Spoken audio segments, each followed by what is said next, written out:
What's going on, y'all? It's your boy here, June Archer, for the Winner Circle and Motivate You. My guest today, the bounty hunter himself, aka Bounty Tank, here from Cleveland, Ohio. Bounty, welcome to the show. How you doing, brother? Man, I'm feeling good, man. Blessed alive, man. Can't complain. How about yourself? Man, I woke up this morning. I'm excited to have you. I want to I want to jump right into it, man, with what's going on in the world today with police brutality. A lot of people don't understand your uh, job in terms of what you do in order to kind of right the wrong. And I just want people to understand the difference between law enforcement and a bounty hunter. So for those who are listening or watching today, can you just give them a brief explanation as to, you being the practitioner of your field, what it entails? All right, so to kind of make it simple, of course, I'm not a police officer. I'm not law enforcement. All I am is a option for the community to use if they cannot afford to get out of jail. If they can't afford to pay the bail. So I loan individuals money who can't afford to pay the bill. I finance the 10% of it, and then they sign a contract. Within that contract, they agree they have to go to court, because if they don't go to court, that money I loan to them, I'll lose it. So, example, a person gets a bond $10,000, 10%, they have to pay the court $1,000. In these times, economically, it's hard to pay that. So what do? You pick up the phone, you call me. I say, hey, give me $400 down. I finance the rest of that 600. I'll give you time to pay it. The court doesn't give you time. So in essence, I'm a good asset to low, economy neighborhoods. I'm right based in the hood. I'm being honest, I'm right based in the hood. So I'm there to help people.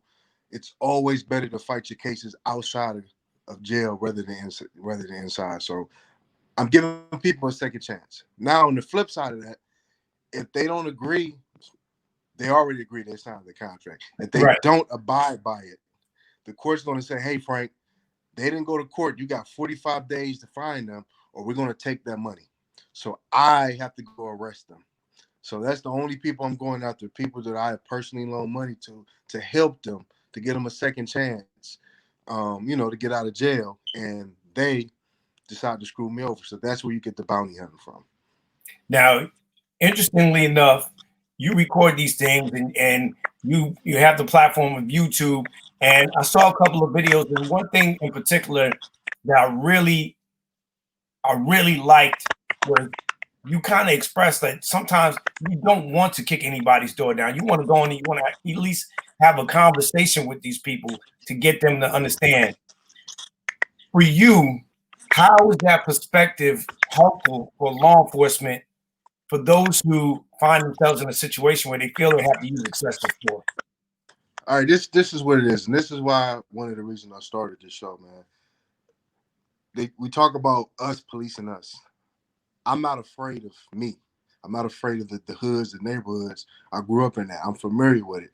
So I'm not intimidated by it. So I'm able to have a conversations with someone. I'm not going in a situation already intimidated with my guns drawn. When you give people respect, 9 out of 10 times they respond with respect. When you come off, the first thing you do, if you come off aggressive with a gun, people are going to reciprocate that, and they're going to show that same type of energy to you, man. So I try to show in my videos, you don't have to pull a gun in someone's face. You don't have to beat someone up. You don't have to do any of that. And if you just have a conversation with somebody, a lot of times it goes that way. It's very calm and it's simple. And I've been doing this for 9 years. And honestly, it's probably, I can count on one time I've had to really get physically, you know, um, get physical with somebody, man. I mean, and my stature, people assume, oh man, he's probably throwing people around. I don't. I Right. seriously don't, man. And I'm big on that, man, because you got to treat people with respect, man. You have to. You have to. It makes my job safer. Um, I have more respect in the community. They say, hey man, he just trying to protect his money. Right. So I'm sure you don't have to do that. You don't, and it's shown in all the videos, man. You don't have to get crazy excessive, and slamming people and pointing guns in the face. You don't have to, man. There's times when you have to, but majority you don't. You just don't. What is your perspective on in business? You usually go out and get an internship before you get the job, so you kind of have real world experience. In your opinion, do you find that it could be necessary if while you're in training, while you're at the academy, that officers, upon graduating, should do an internship or externship at a local prison to kind of see how to kind of do exactly what you said, having the opportunity to have the gift of gab where you don't have the use of a weapon of any sort. And you kind of got to get out of a situation, control a situation, or control an environment by speaking through it and being able to have an alliance with those, so to speak out in that community. Right. Well, first we got to find people who exhibit that. So when you have those officers who can show that aspect of it, hey, you don't have to use violent force all the time.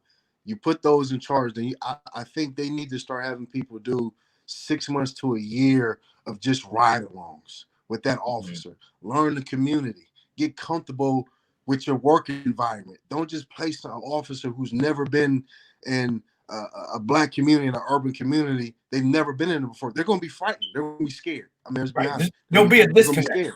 There's There'll be a disconnect. There is. It's a cultural divide right there, and they don't understand. Someone sees me, big black guy, dreads, beard, and they're automatically intimidated, but they don't. That's because they're not familiar with the culture, man. We come off as aggressive, but that doesn't mean we are aggressive. It's just our statures, our demeanor is how we carry ourselves. So I think they need to do 6 months to a year just being placed in different areas, not just the white area, the black area, the predominantly Mexican area. They need to be placed in each different culture so they can have experience, so they'll know how to react when a situation happens and they're not petrified out of their life. Now, what attracted you to this line of work is you went to, some people call it the other HU, but I got a lot of friends that went to Hampton. So shout out to all my people that went to Hampton University. But you went there on a scholarship, not only to play football, but also you studied nursing. And those two sometimes don't go together, right? But Man, it doesn't. but because of your path, you chose this. How did you come to love this? I read it, but I want to hear from you, for those who are watching and listening, how you came about going into being a bail bondsman and a bounty hunter. Well, so when I got out of school, obviously I had a nursing degree, but I still wanted to be athletic. I still wanted to have a job where I could be physical and use my athletic ability. And nursing wasn't it. I remember the last clinical I had, I was teaching a lady how to breastfeed. And the baby had to latch on to the nipple. And I'll never forget that this one. I was like, I'm not doing this no more. A guy came in and seen this black guy with this white woman, teaching the baby how to latch on to the breast. Literally innocent. I'm doing my job.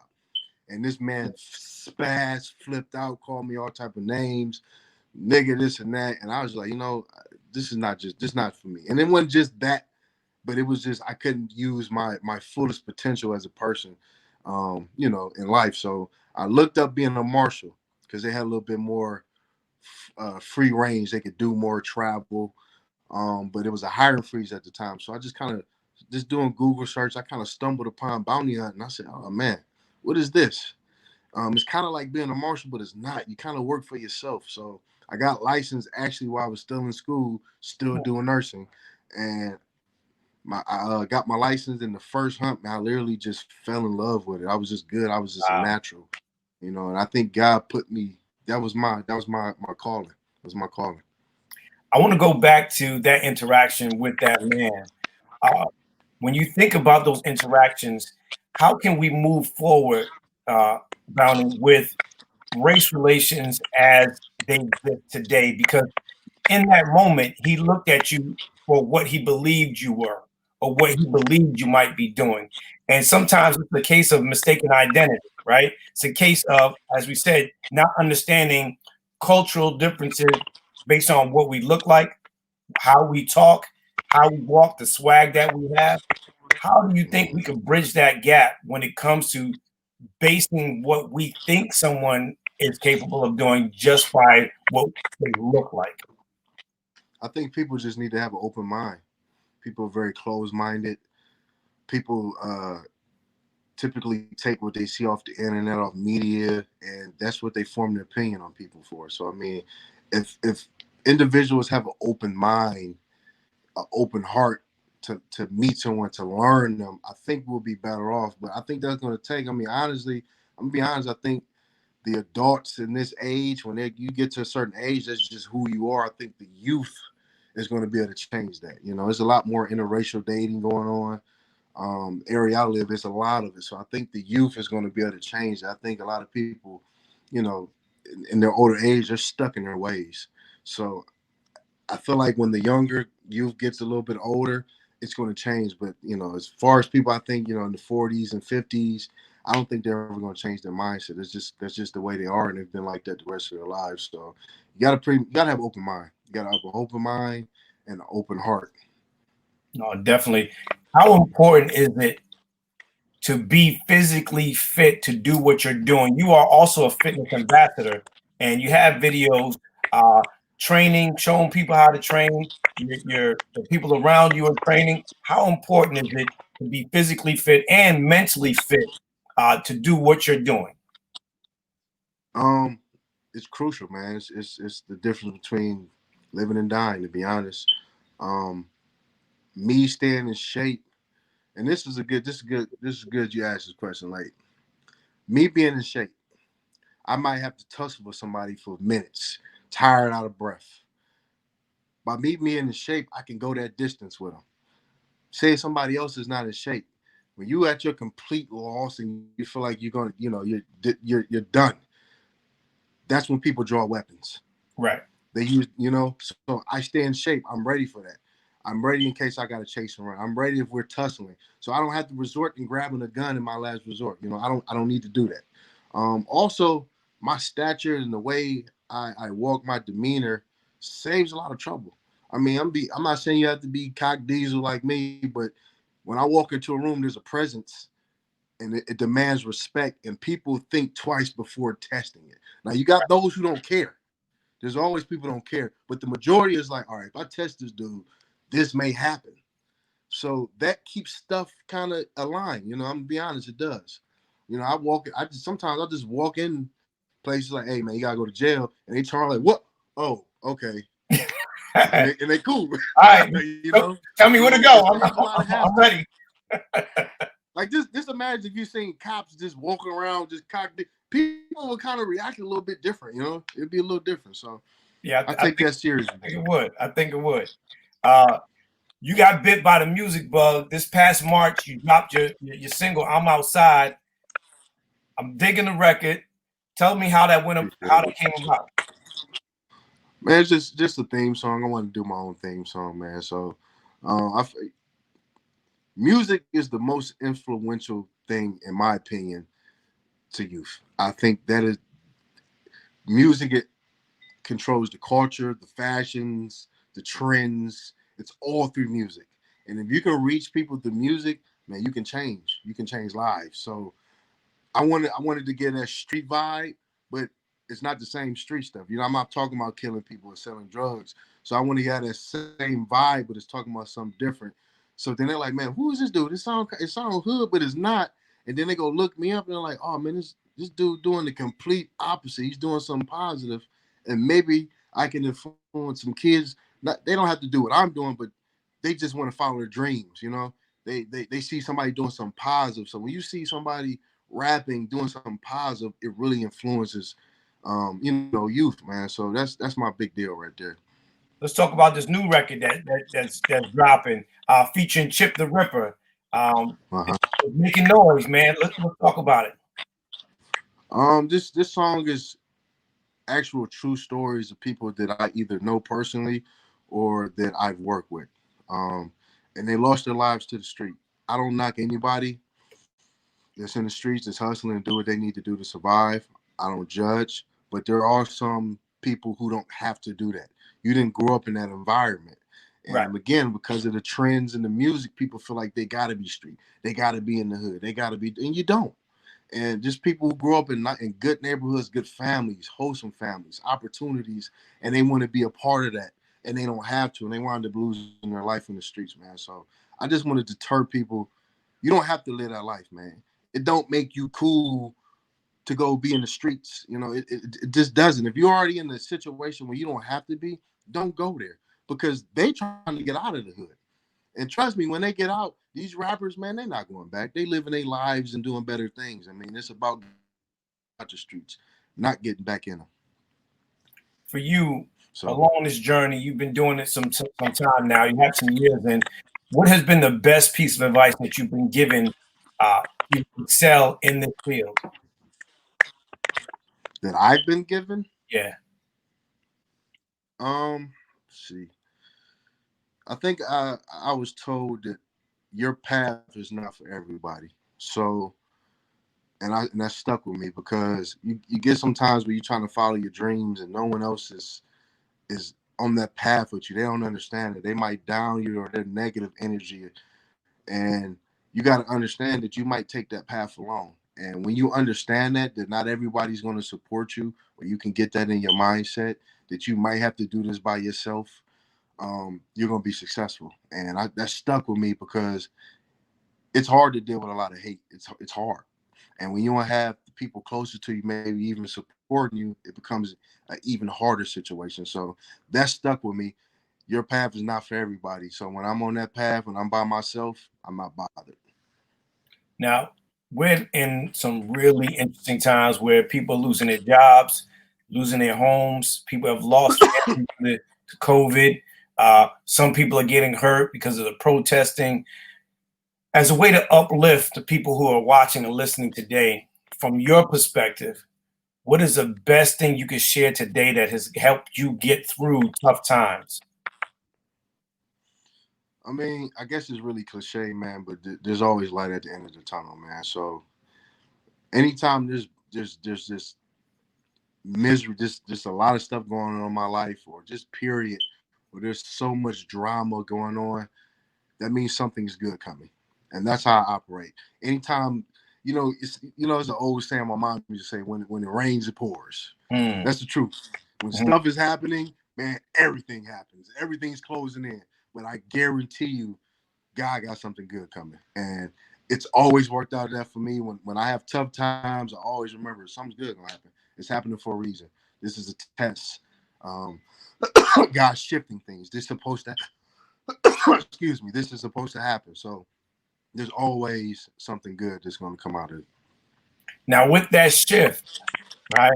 How important is having faith and having the opportunity to meditate on things in order to get through? Because some people will find themselves at a point where there's a fork in the road, there's an obstacle, there's a door that's being closed. They've heard so many no's that they don't even know how to spell the word yes. In those times, what do you lean on?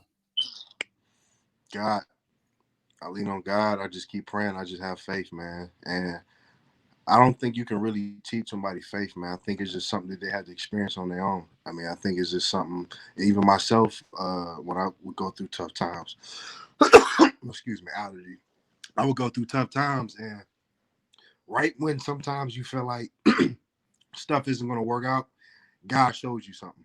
He gives you something. He shows you a little flash or something. It gives you more motivation to continue going. So I mean, I think there's just something that people have to go through personally and experience faith on their own. So it's hard to kind of, you can tell people, hey, God did this for me. God did this for me. But I think people need to experience on their own, man, and it happens. It will happen. For you, I'm a music guy. You're stepping into this music realm. What is the song? Because music is a soundtrack to our life that you put on and you listen to, whether it's daily or right before you getting ready to go out and collect a bond, gets you amped, that gets you in that frame of mind, like, all right, it's time to ante up, it's time to go. What's that record that you can share with us today that gets you in All right. that focused state of It mind? would be it would be it would be two songs. It's J. Cole, Dollar in the Dream, and Mm, it's Ace Hood, Go and Get It. wow. Those are my two songs, man. I swear, man. I had some tough times. I would listen to them songs over and over again, and it helped. It did help, man. I love those two artists. They always talking about something positive, man. They're not just talking about the norm. They stick to what they believe in, which is promoting some type of positivity in their music, man. So always them two tracks right there get me going. No, shout out to J. Cole, man. Amazing dude. And I gotta say this, man. Loving what you're doing with the music, man. Where can we see the show and where can we hear the music? You can check the show out on YouTube. Is that Bounty Tank? Also, music will be on all platforms: Spotify, Apple, all platforms. It'll be there. So, new that I have a new season dropping because of the COVID. It affected my work also because of the jails weren't accepting people. So, it took a turn for me also. But I'm back now. We're dropping season 2 on June 1st. And back at it, man. Back at it. Gonna keep trying to make change in the world and live those dreams. No, I'm looking forward to the show, man. I saw some footage, man. I'm super excited about it. Where can we follow you? And if somebody is looking to get out of trouble or they get themselves in trouble, where can they look you up if they have to be in Cleveland, Ohio? You can follow me at Bounty Tank. And honestly, if you're looking to get out of jail, if you need some help for your loved ones, all you have to do is just Google me, Bounty Tank Bail Ponds, and I'm gonna pop right up, man. The business number will pop up. Hey, Bounty, man, it's been a pleasure. Thank you so much for joining the show. Appreciate you. Be safe. Keep doing what you're doing. Love your music. Listen, guys, follow him, like him. If you're in trouble, you already know where to find. Just Google him. And like he said, man, put on some Ace or some J. Cole, get yourself in the mood, and go get it. Go follow your dreams. Don't let anybody stop you. All right? And don't forget, you may start out here, but God may have another plan for you. So whatever it is, tap into what it is that you love, man. Don't let anybody block your blessing. This is your man June Archer here for the Winner Circle. Motivate you. Keep it locked. Don't go nowhere. Share it with somebody. Tell somebody you love them today, man. Thank y'all for tuning in. Peace. Appreciate you. Appreciate you.